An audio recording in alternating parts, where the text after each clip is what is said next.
DM பார்வையாளருக்கும் Tamil மக்களுக்கும் வணக்கம். இன்னைக்கு ஒரு சின்ன அலசல் எதை பத்தி அப்படின்னா, சிஏஏ சாந்தனு தாக்கூர் அப்படிங்கிற லோக்சபா எம்பி வெஸ்ட் பெங்கால்ல ஒரு மீட்டிங் போது என்ன சொல்லியிருக்காருனாக்கா, இன்னும் 7 நாள் நாங்கள் சிஏஏவை அமலுக்கு கொண்டு வந்துருவோம் அப்படின்னு சொல்லியிருக்காரு. இது ஒரு சர்ச்சை பொருளாயிடுச்சு. சிஏஏ பத்தி அதை பத்தி அலசுறதுக்கு முன்னாடி நம்ம கொஞ்சம் ஒரு 1-2 விஷயத்தை பத்தி தெரிஞ்சுக்கலாம். என்னன்னாக்கா, இந்த சிஏஏ அப்படிங்கிறது சிட்டிசன்ஷிப் அமெண்ட்மெண்ட் ஆக்ட் அப்படிங்கிறது 2019 லோக்சபால அமல்படுத்தப்பட்டு பிரசிடென்ட்டோட கையெழுத்தாகி அசென்ட்டும் ஆயிடுச்சு.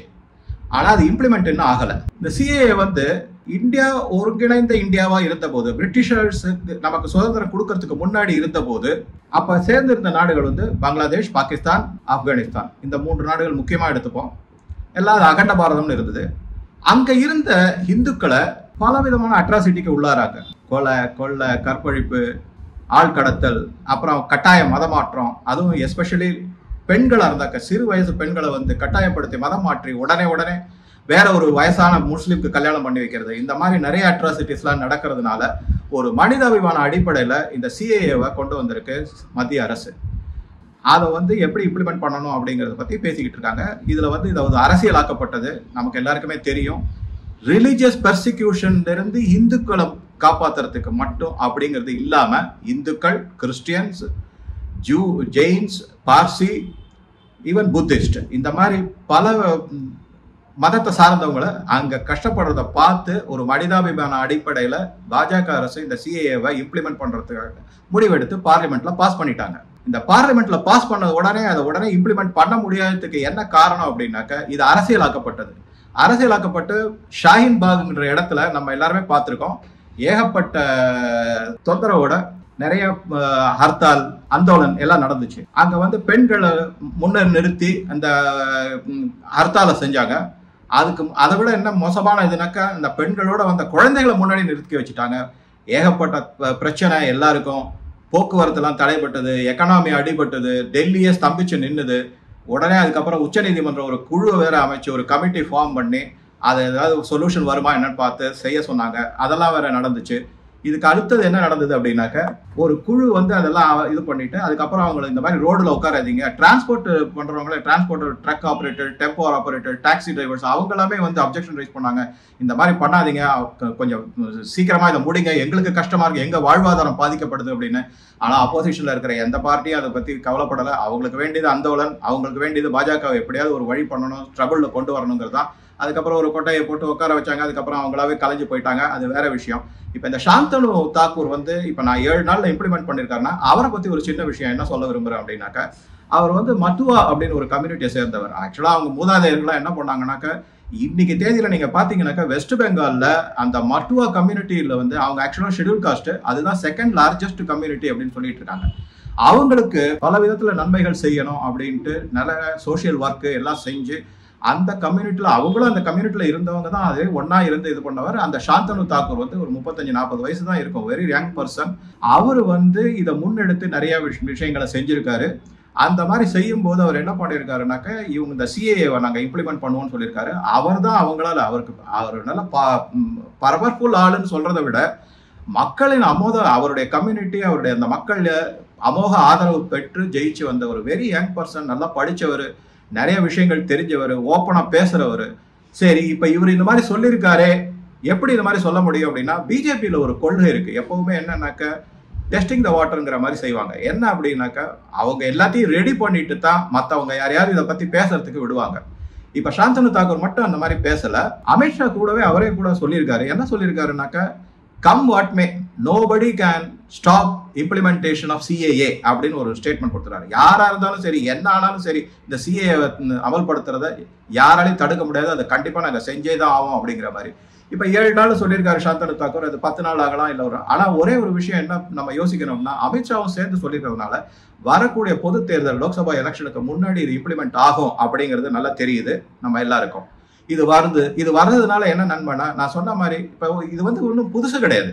1955லயே இந்த மாதிரி ஒரு லா இருந்தது. அதன்படி நம்ம அகதிகளா அங்கேருந்து வந்தவங்களா நம்ம ஏத்துக்கிட்டோம். ஒவ்வொரு டிஸ்ட்ரிக்ட்லயும் டிஸ்ட்ரிக்ட் மேஜிஸ்ட்ரேட், ஹோம் செக்ரட்டரியோட அவங்க கிட்ட பேப்பர்ஸ்ல அந்த அகதிகளா வந்தவங்க பேப்பர்ஸ் எல்லாம் சப்மிட் பண்ணி அதை சரி பார்த்து அப்பையில இருந்தே கொடுத்துட்டு தான் இருக்காங்க. இது ஒன்றும் புதுசு ஒன்றும் கிடையாது.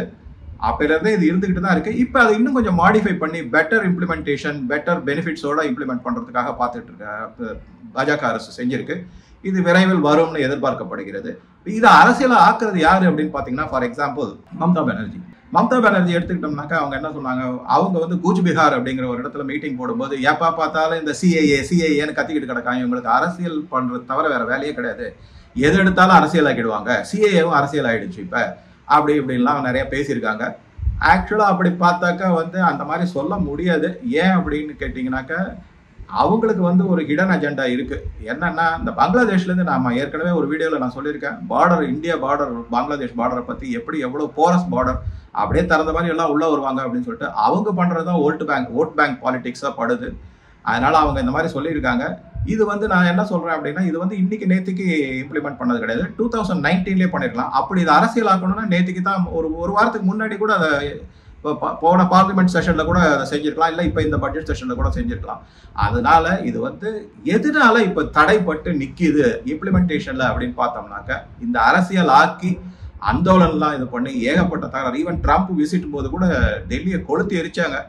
அதெல்லாம் வேண்டாம், கொஞ்சம் சுமூகமா போவோம், நிதானமா போவோம், ஆற போட்டு அமல்படுத்துவோம் அப்படிங்கிற எண்ணத்துல இருந்தாங்க. இப்ப மாதிரி அமல்படுத்த வேண்டிய ஒரு சூழ்நிலை நல்லா அமைஞ்சிருக்கு, அதை செய்ய போறாங்க. அதனால வந்து இது அரசியல் ஆக்குறது கிடையாது. அது பாத்தீங்கன்னாக்கா இதுல என்ன, ஏன் அரசியல் ஆக்கலைங்கிறதுக்கு வந்து நான் சில காரணங்களை சொல்லியிருக்கேன்.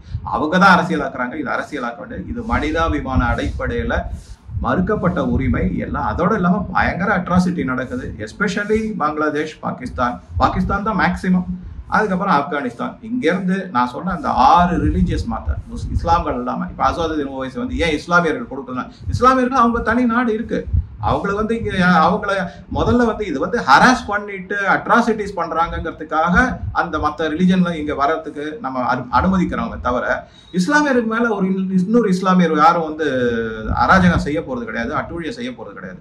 அதோட இல்லாம அவங்க அந்த நாட்டு பிரஜையா இருக்காங்க ஆல்ரெடி. அதுவா அவங்களுக்கு வந்து இந்த இஸ்லாமிய நாட்டுல இருக்கிறது நல்லதா இருக்கும்போது அவங்க எதுக்கு இன்னொரு நாட்டை தேடி வரணும் அப்படிங்கிறது தான் இது ஒரு பாயிண்டா நம்ம எடுத்துக்கலாம். ஸோ இப்போ இது மாதிரி இருக்கு. இதுல வந்து இன்னும் நிறைய விஷயங்கள் நம்ம பேசலாம். இப்போ ஒரு சின்ன உதாரணம் என்ன, இப்போ வந்து இது வந்து அஸ்ஸாமுக்கும் வெஸ்ட் பெங்காலுக்கும் மட்டும் இந்த இதை இம்ப்ளிமெண்ட் ஆகாது. அதாவது சிஏஏ வந்துடும், ஆனா உடனே ஏன் செய்ய மாட்டாங்க. அதாவது இந்த district magistrate and home secretary சொன்னா இல்லையா, அதுல ஏன் வரதில்லை அப்படின்னாக்க, அந்த போரஸ் பார்டர்னால, ஓப்பன் பார்டர், அதனால ஏகப்பட்ட பங்களாதேஷிஸ், ரோஹிங்கியாஸ் இதெல்லாம் அங்க வந்து நிறைய செட்டில் ஆயிருக்காங்க. அந்த மாதிரி அவங்க செட்டில் ஆயிருக்கிறத வந்து கொஞ்சம் ஒரு மாதிரி எல்லாம் இது பண்ணி யார் யாரெல்லாம் என்ன எல்லாம் தரவை செக் பண்ணதுக்கு அப்புறம் இம்ப்ளிமெண்ட் பண்ணா அது எஃபெக்டிவா இருக்குங்கிறதுக்காக அந்த இடத்துல இல்லை. ஆனா கொண்டு வர போறாங்க, நிச்சயமா இது நடக்கும். என்ஆர்சி கொண்டு வர போறேன்னு சொல்லிட்டு அஸ்ஸாம் சீஃப் மினிஸ்டர் வேற சொல்லியிருக்காரு. 2 சின்ன எக்ஸாம்பிளோட நான் முடிச்சுக்கிறேன். ஒன்று வந்து ஆர்டன் சாமி அப்படின்னு ஒரு பாடகர் இருக்காரு, அவர் ரேப் பாடகர், அவர் பாகிஸ்தான் சிட்டிசன். அவர் வந்து என்ன பண்ணாருன்னா, அவர் வந்து பெரிய பாடகர், அவர் வந்து ரொம்ப குண்டா வேற இருப்பாரு, ஹிந்தி படத்துல நிறைய பாட்டெல்லாம் பாடியிருக்காரு, ரொம்ப ரேப்ல ரொம்ப ஃபேமஸ் ஆனவர். அவர் வந்து இந்தியா வந்து அடிக்கடி கேட்டுக்கிட்டே இருந்தார், எனக்கு இந்தியன் சிட்டிசன்ஷிப் கொடுங்க. அவர் இஸ்லாமியர், பாகிஸ்தான்ல பிறந்த இஸ்லாமியர், பாகிஸ்தான் நாட்டுக்காரர், அங்க இருக்கிற பாஸ்போர்ட் வச்சிருக்காரு, சிட்டிசன் எல்லாம் எவ்ரிதிங். அவர் வந்து இந்தியாவிட்ட அடிக்கடி கேட்டுக்காரு, நான் பாலிவுட்ல வந்து பாடுறேன், எனக்கு அங்க வேலை இருக்கு, அதனால எனக்கு இந்தியன் சிட்டிசன்ஷிப் எப்படியாவது கொடுங்க. அப்புறம் என்ன பண்ணாங்க, ரொம்ப நாள் வெயிட் பண்ணி பார்த்தாங்க, நிறைய செக் பண்ணி எல்லாம் பார்த்தாங்க, அவருடைய பேக்ரவுண்டு, அவருடைய ரெக்கார்ட்ஸ் எல்லாத்தையும் செக் பண்ணிட்டு, இதே பாஜக அரசு தான் இஸ்லாமியருக்கு இந்திய குடியுரிமை வழங்கப்பட்டுள்ளது, சிட்டிசன்ஷிப் கொடுத்துருக்காங்க அவருக்கு. அதாவது என்னன்னா, தகுதியான இருந்து யாருக்கும் எந்த பிரச்சனையும் இல்லை, நாட்டுக்கு எந்த பிரச்சனையும் இல்லை, மக்களுக்கு எந்த பிரச்சனையும் இல்லைன்னும் போது பாஜக அரசு தயங்குறது இல்லை, மனிதாபிமான அடிப்படையில கொடுக்குறாங்க அப்படிங்கிறது தான் உண்மை.